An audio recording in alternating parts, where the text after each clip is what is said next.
இடத்துல தலைவர் அவர்கள் சொன்னாங்க, 2 சாக்கடை பத்தி எனக்கு பேசாதீங்கன்னு சொன்னாரு.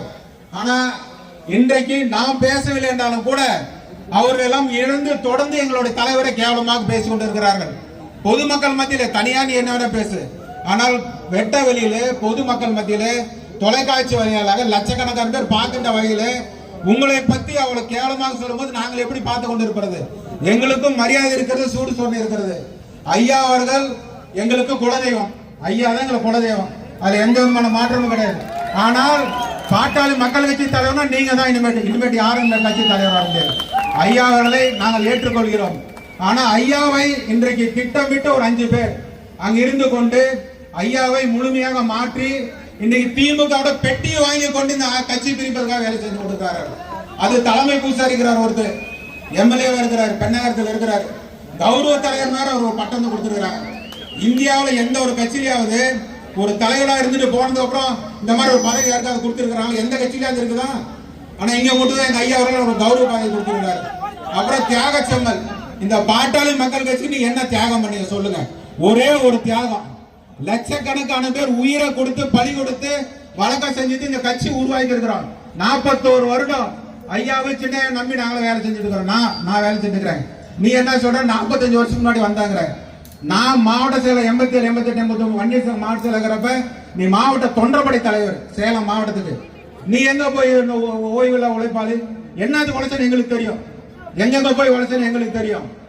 என்ன தகுதி இருக்குது எங்க தலைவர் பத்தி பேசுறதுக்கு?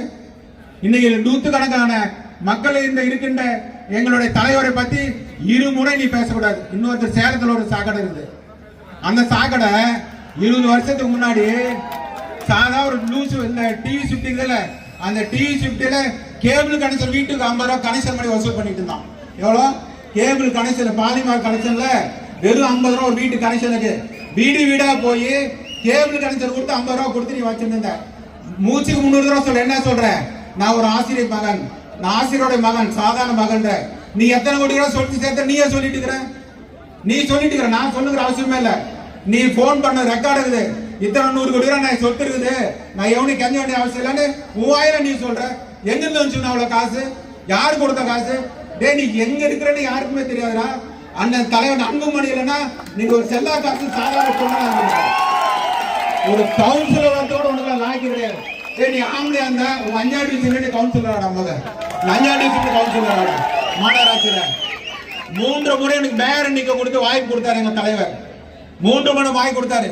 தமிழ்நாட்டிலே இளைஞர் சங்கத்துக்கு செயலாளராக ஒரு வாய்ப்பை கொடுத்து உனக்கு தமிழ்நாட்டில் யாருன்னு அடையாளம் காட்டி உன்னை வளர்த்தவர் எங்களோட தலைவர் அன்புமணி. அவர் வந்து நீ யாருன்னு பேர் விட்டு கூப்பிடுற, நீ பேர் விட்டு உன் வயசு என்ன? இவன் என்னன்றான், நான் 18 முறை ஜெயிலுக்கு போனா. என்ன பண்ணிட்டு போனேன்? எப்படா நீ பாட்டாளி மத்தியில ஜெயிலுக்கு போன? குண்டர் சட்டத்துல போன. குண்டர் சட்டத்தில் எதனால போன? வெவ்வேறு வழக்கில் உன்னை பிடிச்சி வச்சாங்க, நீ ஜெயிலுக்கு போன. பாட்டாளி மக்கள் கட்சி போராட்டம் பண்ணி ஜெயிலுக்கு போனியா? 18 முறை எப்போ போன? நீ ஒரு 10 இல்ல ஒரு 5 சொல்ற. ஒரு 5 ஜெயிலுக்கு போன இந்த காரணத்துக்காக போன சொல்ல பார்க்கலாம். 18 முறை போனானா? 45 வருஷமா கட்சியில் இருக்கிறாங்க. டேய் என் வயசுக்கு நானே 41 வருஷம் கட்சியில் இருக்கிறேன். உன் வயசு 50. நீ என்னடா 10 வயசுல 7 வயசுல கட்சிக்கு வந்துட்டீங்களா? இந்த பூசாரிங்களுக்கு எல்லாம் ஒண்ணு சொல்லிக்கிறோம், பாட்டாளி மக்கள் கட்சி நிர்வாகிகள் இனிமேட்டு ஒழுங்கா இருக்க மாட்டாங்க. எங்க தலைவரை சொன்னாலும் சரி தக்கல் பதிலடி கொடுப்போம். இனிமேட்டு எங்க தலைவரை பத்தி எவனாலும் கேவலமா பொது வழியில பேசுறீங்கன்னு சொன்னீங்கன்னா உங்களுடைய அத்தனைய வரலாறு எங்கிட்ட இருக்குது. எங்களை பத்தி பேசுற நீ பேசுற, எங்களை பத்தி எங்க தலைவரை பத்தி நீ எதுவுமே பேச முடியாது. அவர் பேசுறது உங்களுக்கு எவனுமே தகுதி கிடையாது. ஐயா அவர்களே முழுக்க இன்றைக்கு ஈக்க கொண்டிருக்கிறார்கள். அவர்களை ஈர்ப்பது திராவிட முன்னேற்ற கழகத்தை சேர்ந்த குறிப்பிட்ட சில நபர்கள் ஸ்டாலின் அவர்கள் தூண்டுதலின் பேரில் தேர்தலுக்கு முன்பாக பாட்டாளி மக்கள் உடைக்க வேண்டும் என்பது திட்டம். பல கோடி அதுக்காக வாங்கி இன்னைக்கு வேலை செஞ்சுட்டு இருக்கிறானுங்க. இது செல்லாத தம்பிங்களா பூசாரிங்களா? இது ஆகாது, தாங்க மாட்டீங்க. பத்திரகாளி வேஷம் போட்டு ஆரம்பிச்சோம்னா நீங்களா இனிமே தமிழ்நாட்டில் நட முடியாது என்பதை மட்டும் தெரிவித்துக் கொண்டு நேரம் அதிகமாக தலைவர்கள் 8:30 மணிக்கெல்லாம் மைக் கொடுக்கணும்னு சொன்னாரு. இன்னொரு தடவை நாங்க தனியா வச்சுக்கிறோம். உங்களுக்கு தலைவர் இருக்கிறார், அதுக்கு மேல அவர் பேசுறோம்னு சொன்னாரு. இனிமேட்டு நாங்க பேசுவோம். உங்களை பத்தி எவனாவது இனிமேல் தவறா பேசினா நாங்க விட மாட்டோம். மக்களுக்கு எங்களுக்கு எடுத்து சொல்லி ஆகும். இது பொதுக்கூட்டம் இருந்தாலும் தமிழ்நாட்டில் இருந்த மக்களுக்கு இந்த கட்சியில் என்ன நடக்குதுன்னு எல்லாத்துக்கும் தெரியணும். கூட்டி கொடுக்குறோனுங்க, கூட்டி கொடுத்துட்டு கட்சி எல்லாத்துக்கும் தெரியணும், யாரும் தெரியாம.